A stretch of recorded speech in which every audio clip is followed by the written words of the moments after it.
Siapa menuntut ilmu dari sesuatu yang dituntut dengannya karena Allah untuk mendapatkan dengannya bagian daripada dunia, maka orang tersebut tidak akan mencium, tidak akan mendapati bauan surga. Ilmu fikih itu ilmu yang mesti karena Allah. Nah, dia menuntut ilmu fikih habis-habisan. Dia perdalam ilmu fikih sedalam-dalamnya, supaya dengan dalam ilmu fikih kena aku nyaman jadi pengulu kawa, jadi naib kawa, orang bertakun hukum macam-macam kawa, untuk kepentingan dunia. Nah, ini yang dimaksud dengan golongan yang kedua ini.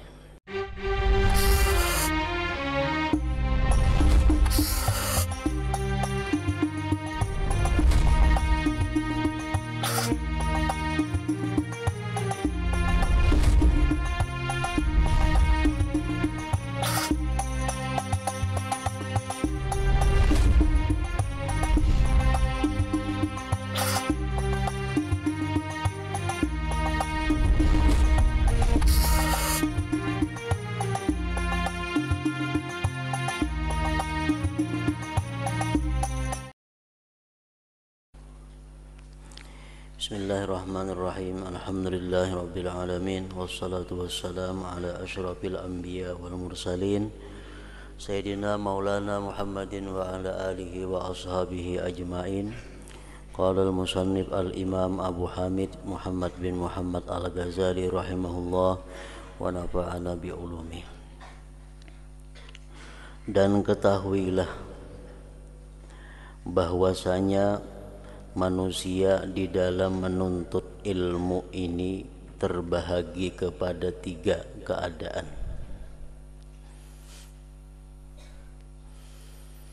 Manusia di dalam menuntut ilmu ini, maksudnya ilmu agama, terbagi kepada 3 keadaan.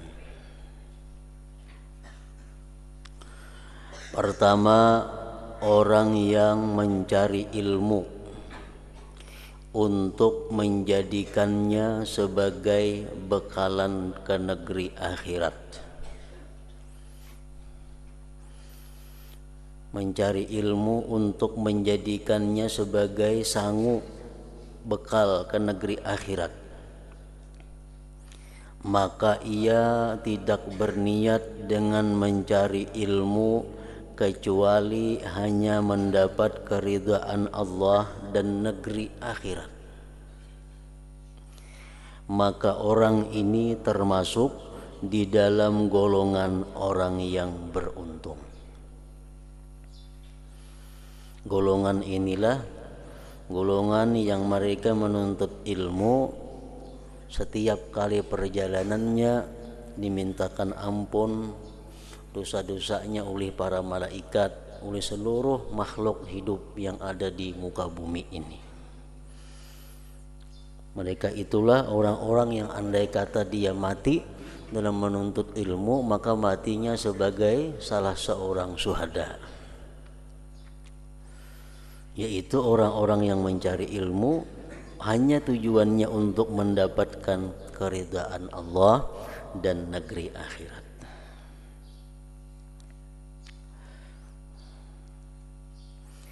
Yang kedua, orang yang mencari ilmu untuk mendapatkan keuntungan yang segera dunia dan mendapatkan kemuliaan, pangkat dan harta benda.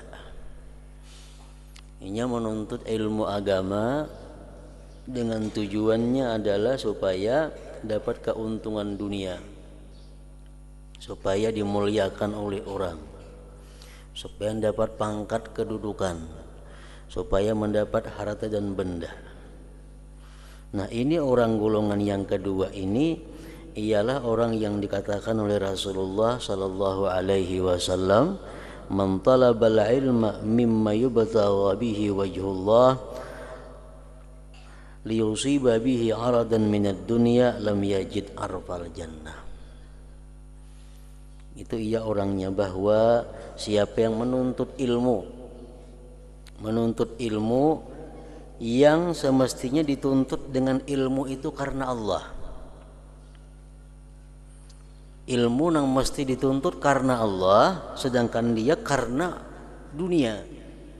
Ini orang tidak akan mencium, tidak akan mendapat bau-bauan surga. Ilmu yang mestinya dituntut karena Allah dirubahnya karena dunia. Lain halnya orang menuntut ilmu yang memang karena dunia. Misalnya orang menuntut ilmu kesehatan supaya bisa mengobati orang, nah itu kan jadi masalah karena ini ilmu yang bukan dituntut mayubtagha bihi wajhullah. Orang menuntut ilmu pertanian supaya nyaman kena aku betani bisa. Orang menuntut ilmu pertukangan supaya bisa bertukang, nyaman kayaknya banyak diupahi orang, aku gawianku bagus. Aku menuntut ilmu apa namanya lagi, perbingkilan, perbaikan mesin, seluas-luasnya menuntut ilmu supaya orang banyak datang mengantar barang lawan aku. Nah itu kan jadi masalah karena itu ilmu bukan yang mimma yubtagha bihi wajhullah. Siapa menuntut ilmu dari sesuatu yang dituntut dengannya karena Allah untuk mendapatkan dengannya bagian daripada dunia, maka orang tersebut tidak akan mencium, tidak akan mendapati bauan surga. Ilmu fikih itu ilmu yang mesti karena Allah. Nah dia menuntut ilmu fikih habis-habisan, dia perdalam ilmu fikih sedalam-dalamnya supaya dengan dalam ilmu fikih kena aku nyaman jadi pengulu kawa, jadi naib kawa, orang bertakun hukum macam-macam kawa untuk kepentingan dunia. Nah ini yang dimaksud dengan golongan yang kedua ini. Orang yang mencari ilmu untuk mendapatkan keuntungan yang segera dunia dan mendapatkan kemuliaan, pangkat dan harta benda. Orang mengaji ilmu faraid, membagi waris. Dia perdalam ilmu perwarisan itu menurut hukum Islam. Tujuannya apa? Untuk membuka praktik konsultasi hukum faraid. Ini ada berlaku. Mungkin di kota-kota besar konsultan hukum faraid itu dibayar. Misalnya kena warisannya 1 miliar dapat 2% daripada itu umpamanya. Nah ini tujuan mengaji ilmu faraid untuk mencari keuntungan dunia. Padahal ilmu faraid itu ilmu hukum Allah, nah mesti dituntutnya pun karena Allah.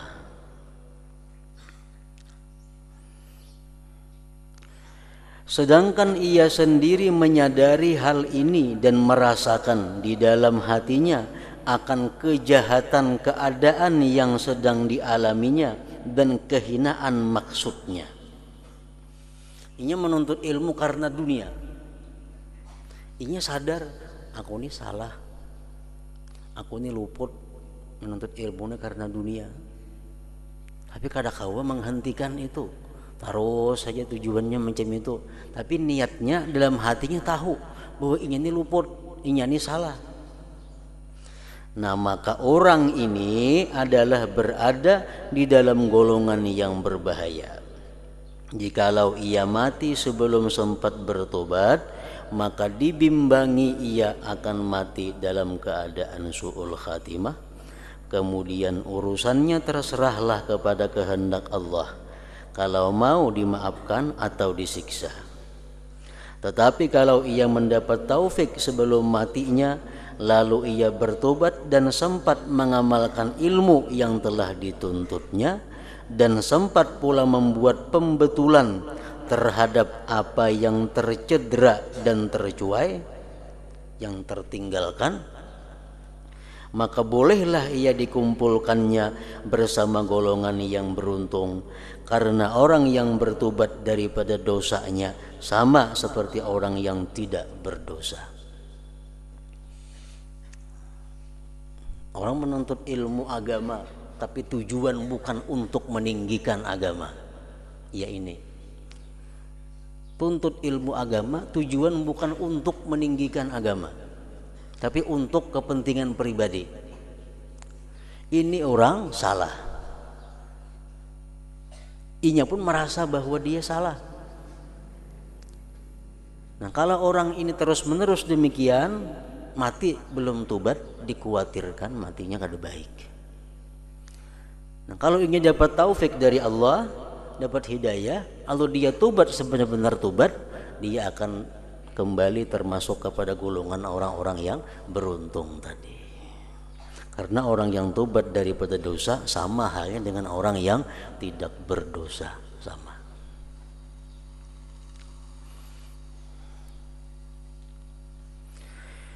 Yang ketiga, orang yang telah dikuasai oleh syaitan, maka ia menjadikan ilmu yang dituntutnya itu sebagai alat untuk menghimpunkan harta benda dan bermegah-megah dengan kedudukan dan merasa bangga dengan ramai pengikutnya.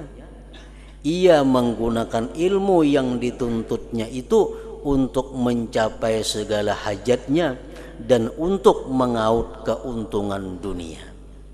Ini golongan yang ketiga. Orang yang menggunakan ilmunya untuk menghimpunkan harta benda. Orang yang tujuan dengan dakwahnya untuk mengumpulkan harta benda. Atau orang yang tujuannya menuntut ilmu untuk menghimpunkan harta benda. Dia menuntut ilmu itu dengan harapan bila mana punya ilmu, seluruh hajatku akan dikabulkan orang. Dan aku akan banyak dapat mengaup keuntungan-keuntungan dunia. Nah, ini golongan yang ketiga. Walaupun demikian, ia masih terpedaya lagi dengan sangkaannya bahwa ia mempunyai kedudukan yang tinggi di sisi Allah. Ini lebih buruk daripada yang kedua tadi. Golongan yang kedua, ia menuntut ilmu bukan karena Allah, tapi ia sadar, aku ini luput, aku ini salah. Cuma terus saja mengaji kada karena Allah, tahu pada salah. Nah, yang ketiga ini niatnya sudah luput, pekerjaannya luput, hatinya merasa bujur. Nah, hatinya merasa bujur. Masih terpedaya lagi dengan sangkaannya bahwa ia mempunyai kedudukan yang tinggi di sisi Allah karena ia masih lagi pada zahirnya menyerupai para ulama. Ia bercakap seperti percakapan ulama dan berpakaian seperti pakaian ulama, padahal zahir dan batinnya penuh dengan tamak dan haluba dalam menghimpunkan kekayaan dunia. Nah, ini golongan yang ketiga.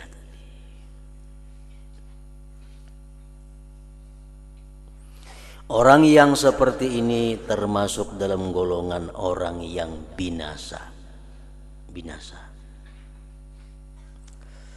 Jahil dan tertipu dengan hilah, dengan tipu daya syaitan,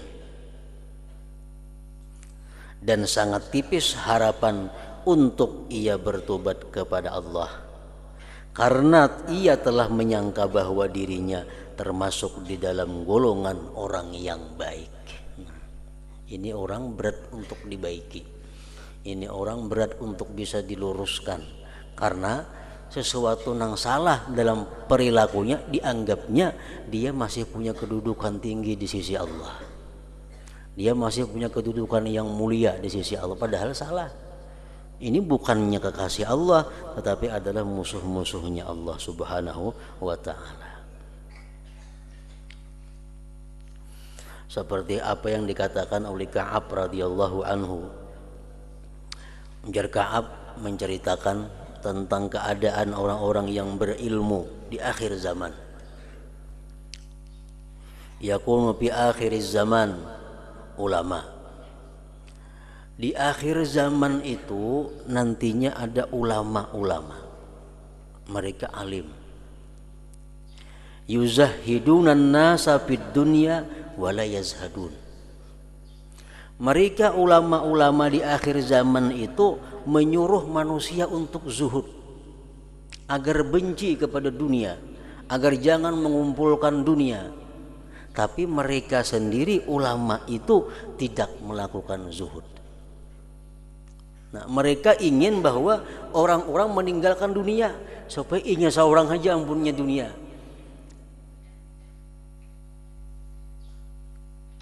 Yuzahidunan nas wala yazhadun. Mereka menyuruh orang zuhud tapi mereka tidak zuhud. Yukhawwifunan nas wala yakhafun. Mereka itu selalu menakutkan kepada manusia kepada Allah. Takutlah kepada Allah. Allah punya siksa yang pedih, Allah punya ini, punya itu. Tapi wala yakhafun, mereka sendiri kada takut kepada Allah. Mereka menakutkan bagaimana hukumnya orang yang riba nanti siksanya macam ini, orang yang berbuat ini macam ini. Tapi mereka sendiri melakukan yang mereka takutkan itu. Yukhawwifunan nas wala yakhafun wa yanhauna an ghishyanil wulad wa ya'tunahum. Mereka ulama-ulama di akhir zaman itu, kata Ka'ab rahimahullah, mereka melarang orang dekat dengan kerajaan. Kada baik dekat dengan pemerintahan, kada baik dekat dengan kerajaan, kada baik dekat dengan pejabat karena hartanya kada nang baiknya. Tapi wahum ya'tun, tapi mereka sendiri mendatangi kepada pejabat-pejabat itu supaya orang lain jangan banyak ke pejabat, seorang aja nang ke pejabat. Ke pejabat itu kada bagus, bakawan pejabat itu kada baik. Tapi wahum ya'tunahu, mereka mendatanginya, mereka dekat dengannya. Yuqarribunal aghniya dunal fuqara, mereka hanya mendekati orang-orang yang kaya dan mereka menjauhi orang-orang yang fakir miskin. Orang-orang yang miskin kada kawa dekat dengan inya, orang-orang yang lemah kada kawa dekat. Nang kawa dekat lawan inya, nang kawa mengaji lawan inya hanya orang-orang yang kaya.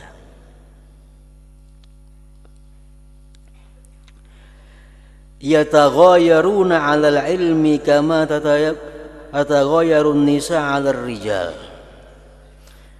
Mereka itu cemburu atas ilmu sebagaimana cemburunya perempuan atas laki-laki. Kalau ingin tuh melajari sesuatu, ada orang lain melajari, ini cemburu. Macam bini-bini cemburu lawan lakinya dianu orang sama. Nah, mestinya kalau ulama yang benar itu gembira, di mana makin banyak orang buka pengajian makin suka. Karena makin berkembang syiar Islam. Ada ini kada. Ulama akhir zaman ini, kata Ka'ab rahimahullah tadi, bila mana ada orang buka ilmu ini sakit hati. Kenapa? Ampunnya pacang tak ancam, ampunnya pacang bakurang.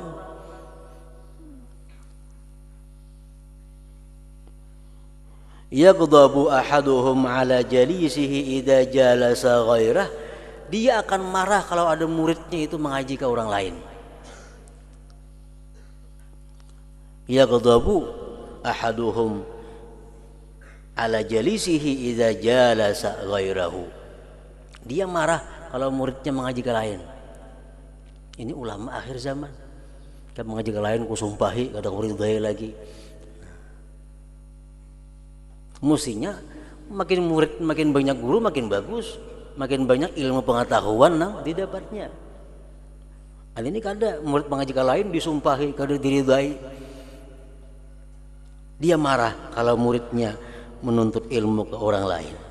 Nah, ini bukan ulama, kata Ka'ab, ulaikal jabbarun a'daur rahman. Ini bukan ulama, ini orang-orang jabbar, orang-orang yang musuhnya Allah Subhanahu wa ta'ala. Nah, termasuk di dalam golongan yang ketiga tadi. Kalau ingin menuntut ilmu, menggunakan ilmu karena Allah, kada akan terjadi hal-hal seperti kelakuan ulama di akhir zaman tadi.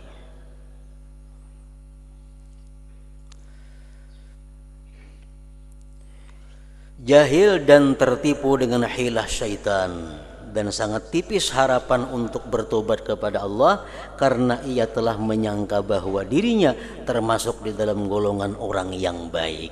Ia merasa dirinya paling baik, ia merasa paling bujur, ia merasa paling takwa, padahal salah. Nah, orang seperti ini kada kau diurus,